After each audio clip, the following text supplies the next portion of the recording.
Hi friends, ఈరోజు మా షిరిడీరావు and శ్వేత గారికి హల్దీ ఫంక్షన్ చాలా గ్రాండ్గా ఏర్పాటు చేయడం జరిగింది.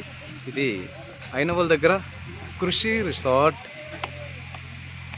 సో ఇది చూడండి, ఇక్కడ సెట్ అన్నమాట, haldi function set and swimming pool ఎలా ఉంది.